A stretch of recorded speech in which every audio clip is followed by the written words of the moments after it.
হাসির কথা বলছি, এটা হাসির প্যান্ডেল, তা হাসেন কেন?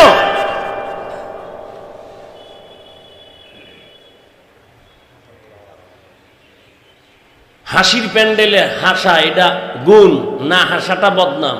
এটা কান্নার প্যান্ডেল, এটা তওবার প্যান্ডেল। এখানে বসার সাথে সাথে দিলকে নরম কইরা ভাবসাব সব বন্ধ। আল্লাহ তুমি নিয়ে আসছো, জোর করে আসতে পারি নাই, গুনালয়ে ঢুকছি, গুনাহ থেকে তওবা করে ফিরতে পারি কিনা এই পেরেশানি থাকলে সে হাসবে কেন? সে মোবাইল নিয়ে ব্যস্ত থাকবে কেন? সে পান খাবে কেন? বুট খাবে কেন?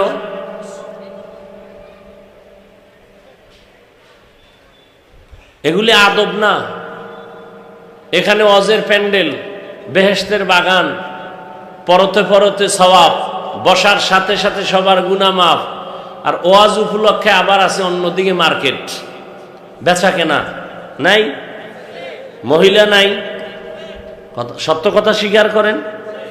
দোকানপাট নাই ওয়াজের উপলক্ষে, সেখানে মহিলারা নাই, যুবক যুবতী নাই, ওয়াজ উপলক্ষে দোকান কেন? কি এখানে কি কেনাকাটা করবে? মানুষ আসছে দিনের কথা শুনতে, দোকানপাট কেন? আবার সেখানে খেলনার দোকান কেন? আর এমন দোকান বসবে কেন যেখানে মহিলা ঢুকবে, যুবক যুবতী ঢুকবে? ওই কবিরা গুনার দায় ভার কে নিবে? এখানে বেহেশতের বাগান, ওখানে জাহান্নামের বাগান। বিষয় কি?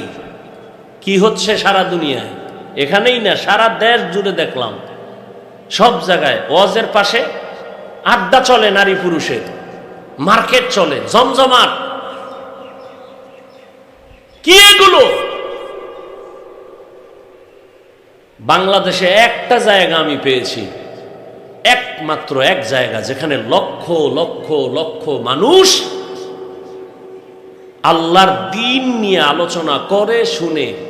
শত শত দোকান, খেলনার দোকান নাই, বেলুনের দোকান নাই, জিকির আজকার চলতেছে, দিনের বয়ান চলতেছে, একটা মহিলা নাই, যুবতী নাই, একটা বাচ্চা মেয়েও নাই।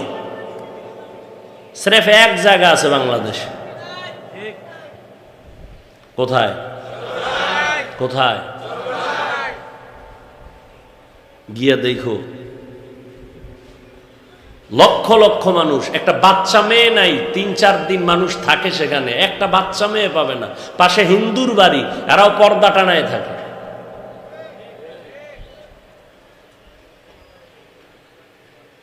ওয়াজের পরে একটা বেলুন লয়ে বাড়ি যায়, বউ কয় কি আনছো? কয় যে মোনাজাতে বেলুন কবুল করায় নিয়েছি।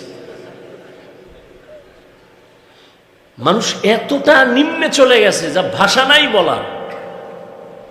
মোবাইল একটা আলগি দিয়া ধরে রাখছে, দেখায় আমি বিদেশ থেকে মোবাইল নিছি, দেখো আমারে।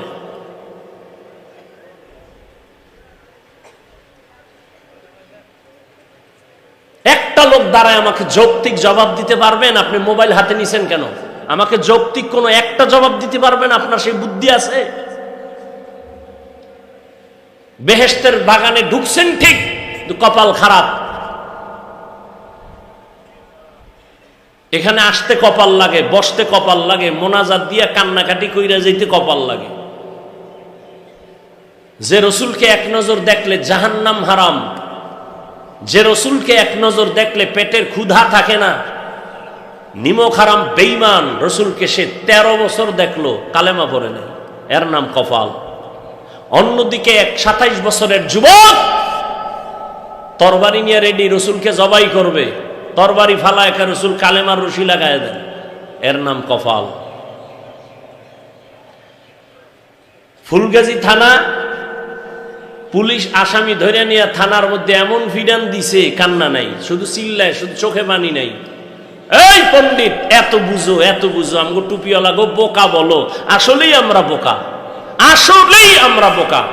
নয় আমগো যেই পরিমাণ গালি দাও, আমরা কিচ্ছু বলি না, দেখলে সালাম দেই, হাসি মুখে কথা বলি। যদি বোকা না হইতাম তা কানের উপরে ঠাস করে একটা লাগাই দিতাম। ভোর রাত্রে কান্না করে মোনাজাত দিয়ে বলতাম আল্লাহ যেন গাড়ির তলে পড়ে।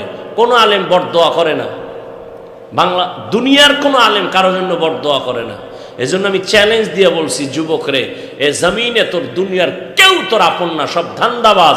একমাত্র নিরপেক্ষ নিঃস্বার্থ তোর আপন বন্ধু উলামায়ে কেরাম, আর সব স্বার্থপর ধান্দাবাজ।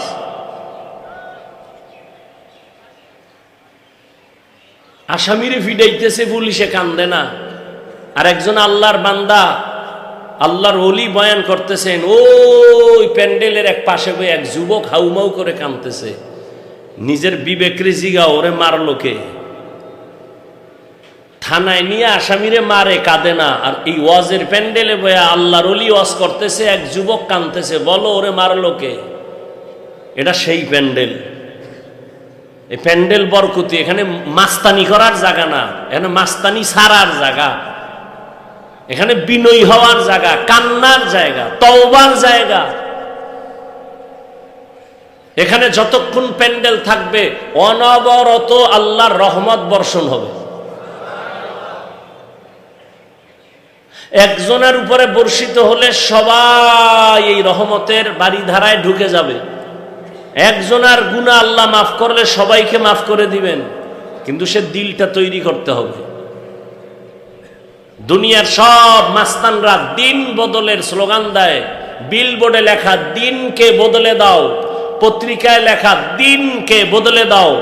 আর সমস্ত আম্বিয়া কেরাম, ওলামায়ে কেরামের ভিন্ন আওয়াজ, দিন নয় দিলকে বদলাও, দিলকে বদলে দাও। দিল বদলায় গেলে দিন অটো বদলে যাবে।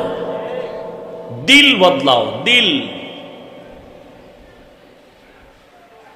নবীজি বলছেন, মুমিন আর বেঈমানের মাঝখানে ব্যবধান নামাজ। বেঈমানরা নামাজ পড়ে না, মুমিন নামাজ ছাড়ে না। কেমন মুমিন হইলেন হিসাব করেন। আজকে এখানে তাজা বসে আছেন, বয়ান শুনবেন, কালকে হতে পারেন আপনি লাশ।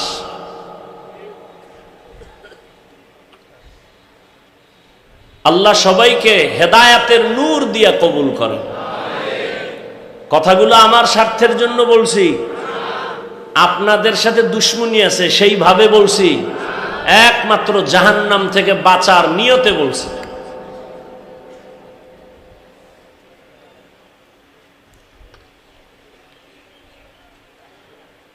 একজনে বলে, হুজুর মোবাইলে রেকর্ডটা করি, তা আপনার ভক্ত এই জন্য মোবাইল নিছে। এই একটা যুক্তি দিবে, রেকর্ড করি বয়ান।